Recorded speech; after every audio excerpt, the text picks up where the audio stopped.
in here. All right. Man, look at him go. Today the gang are taking photography and Screech is trying to get an up close and personal encounter with today's special, a knuckle sandwich. Hey, you know, Slater? Through this lens, your nose hairs look like the Amazon rainforest. If you don't get that camera out of my face, I'm gonna have the natives come out and eat you. Yikes! Zach has found an inspiration by stalking his college subject, whom just so happened to pass on in due to a flat tire. I'm still waiting for the right inspiration. Hello, inspiration. Well, that is one way for the writers to put a fork in the road. Reach, give me your camera. Oh, why? Zach? We meet Danielle, and the only reason Zach reaches out to assist and lies about his status as a college student the same way all male high school students would, so that she could be a common cure to his cursed virginity. Should I say cheese? Bet you can't say it without a smile. Hi, I'm Zach Morris. She appreciates his assistance and offers to go out with him at the Attic, an over 18 dance club. Stranded motorist desperately needs a phone. Use mine. Thank you. No problem. I could change your tire for you. So sweet I could kiss you. We'll discuss my fee later. Hey, what happened, Preppy? Did she dump you? Guess again, my high school friend, Danielle, my college honey, just asked me to meet her tomorrow night at the Attic. He may be a minor, but Zach has a plan to dig his way in. The Attic is an over 18 dance club, and Zach's only 16. That may be true today, Slater, but by tomorrow night, we'll all be 18. Oh, no. Mom said I have to move out at 18. We head back to Bayside, and Mr. Belding just so happens to be the photography teacher. Now that you've all taken a lot of pictures, let's see what's developed. I'm not making this up. There is no explanation as to the regular teacher's absence. He's just there to prove a ridiculous claim that principals have too much time on their hands to teach random classes at their leisure when NBC is too much in a penny pinch to hire another actor. NBC waits 6 episodes later to remind us that Kelly is still up to her whoring ways as Mr. Belding reveals Jeff's headshots. Oh, hey! Nice picture, Kelly. Thanks, Mr. Belding. Jeff's easy to photograph. The camera loves him. Meanwhile, Screech is hard at work creating fake IDs for the boys, but goofs when he lists Zach's age at 54 years old. Finito. You idiots! No one's gonna believe I'm 54 years old. Is there anything he can do right? Seriously, Screech is operating at Neanderthal level here. Zach cooks up a plan to have a guys' night out sleepover at his house and sneak out after his parents go to bed. My folks be going to sleep soon. So when my mom says goodnight, we're out of here. Out of here! The plan comes to fruition, to planting the cutest smiles any mother could afford to Sybil Shepherd's stunt double, Melanie Morris, Zach's mom. Hi, guys. I brought you a bedtime snack. Ooh, food! Brownies. Mom, come on. We're not little kids anymore. I bet hitting the bottle took on a whole new meaning after childbirth. These are great, Mom. Thanks. Aren't they, Screech? Melanie is a sharp study to Zach, whom does a thorough search of Zach's room to make sure there are no contraband evidence of scams, pirated tests, and handwritten essays. It's been so long since Zach has had a sleepover. What is she doing? Mom, what are you doing? Checking for girls. What else? Or women whom he smuggled in for the midnight special. Come on, relax. Relax. I'm your mother. I know you too well to relax. She is revealed knowing his friends are there to ensure his boy will remain pure another night as she blesses the room with sweet love and kisses and exits the room. Don't stay up too late. No, don't worry about that, Mom. We're real tired. The trio immediately brush off those PJs to reveal their secondhand store god-awful looking clubwear and depart for the Attic. Okay, let's party. Yes, the Attic, LA's premier dance club located on the next NBC unused studio lot. They come across a muscle-bound bouncer, and please don't mistake his fake smile and professional body language. Besides, this guy couldn't spot a fake ID if we nailed it to his forehead. What are you trying to pull? This ID is fake, man. I can spot these things a mile away. Now get out of here. He'd seriously punch them in the throat if he knew I wouldn't lose my job. Hey, can you believe that guy with a fake ID? Some guys just can't wait to grow up. Somehow he comes down with a case of Saved by the Bell, itis and buys into their McLovin IDs and grants them admittance. All right, thanks a lot. Hey, cool scar, man. Thanks, man. It's a gift from my girl, you know. Well, why do they call you bouncers? You don't really bounce people, do you? Sometimes. Screech, on the other hand, is not so lucky that even with his fake ID and Geraldo Riviera mustache, he needs the assistance of Rhonda Rubb Stelly's long-lost sister to grab him by the balls so he can lure him inside. It's all right, Joey. This hunk's with me. I am? Yes. Meanwhile, Zach meets up with Danielle and her friends Joan and Sandy. Sandy, this is Zach, the guy who changed my tire. It was nothing really. I rescue beautiful women all the time. You know, we never did discuss your fee. Well, I really don't know.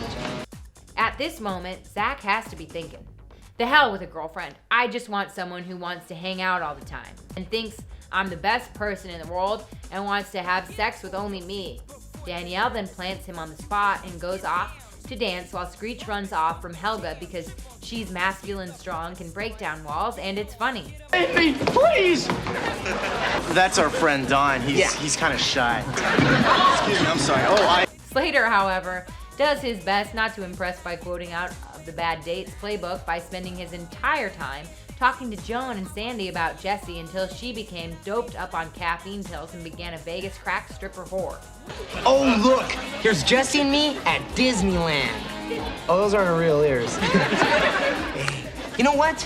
Jesse would love this place. Hey, did I tell you she's a great dancer? Did I tell you that? You showed us her kindergarten tap dance picture. They end up partying like rock stars until 2 a.m. way past school night. You having a great time or what? Danielle, we gotta split. Now. Oh, wow, I can't believe it's 2 o'clock already. Are you serious? I felt like we just got here. It's time for the boys to head back to Zach's house, so Slater will tell him a haunting bedtime story about how one day he'll be doomed to earn a job at Bayside to teach a new generation of miscreants, even more idiotic than the new class. Shut up. When the gang is about to leave, they run into Jeff in his latest snatch of the day, whom is not Kelly nor a high school freshman version of her younger sister, Nikki. Yeah, that's not Kelly. Where's not Kelly?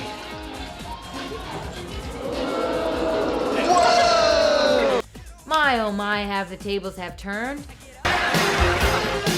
Who would have thought that the guy who dates girls that are easy is nothing more than a gigolo?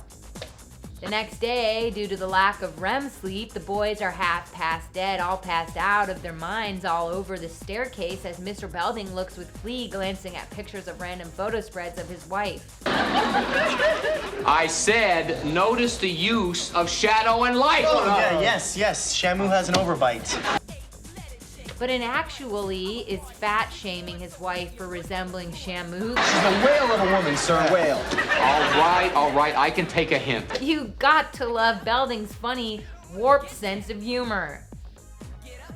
But when it comes to fat, karma sure came to collect in pounds. Belding, heck, you're so sexy now it overflows. I can barely contain myself. Kelly then shows everyone her newest photo of Jeff, which happens to be the same exact photo we saw earlier that was hanging on the wall in the background. Very good use of natural light. Well, Jeff looks good in any light. You should see him under a disco light. So self-photo plagiarism is now the newest trend now? The boys have a startling revelation as the tells the girls they saw Jeff at the attic. Kelly's Jeff? You mean he was with another girl? Bingo. That's slime ball. Jesse screams feminism, typical male chauvinist, even though the fake IDs have nothing to do regarding my feminism. I'm just jealous because I wasn't invited. She's so full of shit. But I did it for Zach. Hey, relax, Jesse. All I did all night was talk about you. I missed you, Mom. You missed me? The gang decide that the best medicine is to have the boy Kelly cheated on to tell her about Jeff. Someone's got to tell Kelly. Yeah, but who's gonna tell her? Hey, don't look at me. Believe me, Zach, she'll thank you. Zach is all playback's a bitch. You maggot mouth liar, you're just jealous. Jeff would never cheat on me. Kelly, I saw it with my own eyes. You're wrong. Last night, Jeff went bowling with his roommates. Why don't you just mind your own business and stay out of my life? Takes one to know one, eh, Kelly? Zach exits and Jeff all of a sudden gets distance about a date with her. He assures her that they'll have a date to themselves as soon as he has had his full of being just as easy as her. Sorry, I have to work till 11:30, and you gotta be home by midnight, right? Well, maybe I can ask my mom for an extension. No, we'll go out next Saturday. We'll spend the whole day together. Zach, however, chats it up with Danielle and is hoping tonight is the night that he can become one with the ways with the woman. I loved college. They set a return date for Saturday night at the Attic because it's the only sitcom establishment to have survived the franchise wars to hang out. Zach's mom, Melanie Morris, enters to check with Zach to see if he wants to see Peter, Paul, and Mary because there is nothing more appealing to youth of the 90s than a group of aging old hipsters. Oh, are they Uncle Lester's kids? He declines he would rather enter the Holy of Holies on Saturday night, but kindly asks Mama to bring him back a souvenir. Oh, gee, Mom, I'd love to, but I told Slater I'd stay over at his house on Saturday, and it would break his heart if I didn't come. But bring me back a souvenir? We return to Bayside, and back in the photography darkroom, Jesse and Lisa want in with the promise of not only wanting in on the dance action at the Attic, but at the thrill of catching Jeff being a man whore with an incriminating photo. Sure you guys want to go through with this? Yep, and if Kelly doesn't believe you, maybe she'll believe us when we catch Jeff in the act. Yeah, and when we catch that dog, we're gonna dance all over his face. Screech makes good on his promise, and as they leave, Kelly quiet comes in and wants Screech to confess if the allegations against Jeff are true. Screech, did you see Jeff there?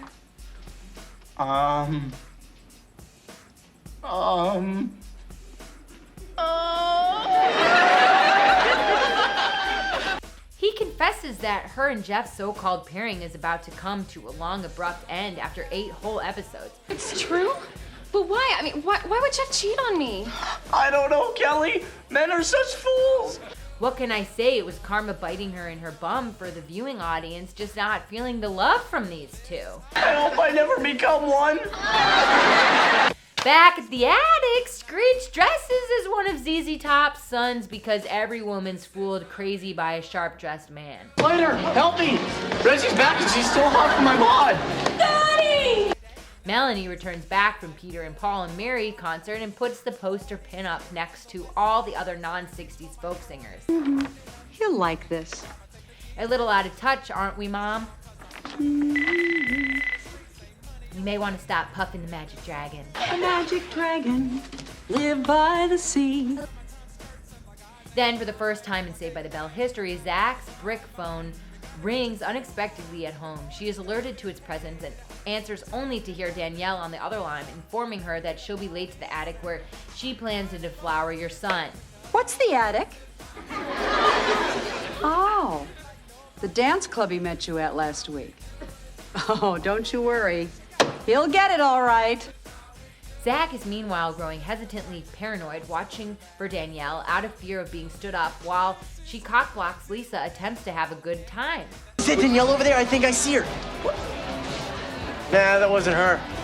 Zach, you're getting on my nerves. Oh, he's not stuck up, just demure and classy. He's just a dumbass.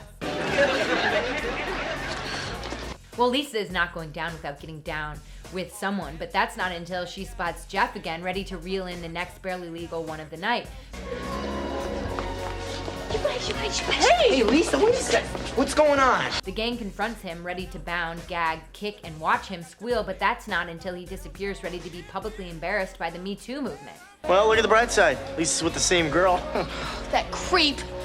All right, everybody just calm down. Lisa, you take the picture. Then Slater, you hit him while he's blinded by the flash.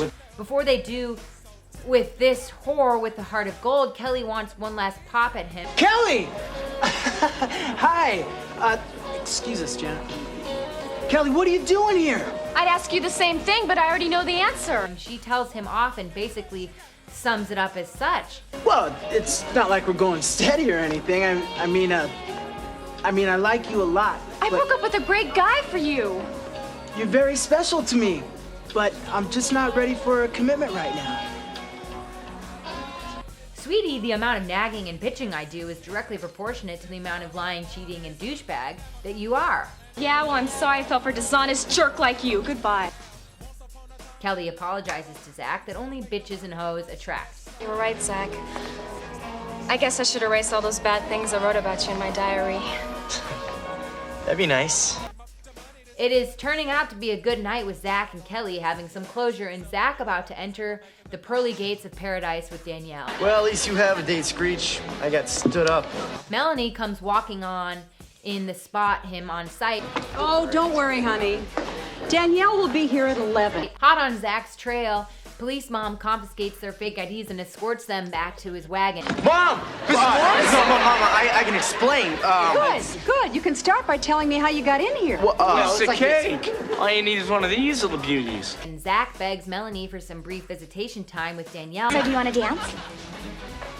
Mom, please, I'll do laundry for a month. But the warden ain't hearing none of it. Is this your mother? No, this is my beautiful, intelligent, young-looking older sister. You know your brother's pretty hot. So I've heard. For he doesn't want this college hussy to stop the world and melt with Zach. I'll call you.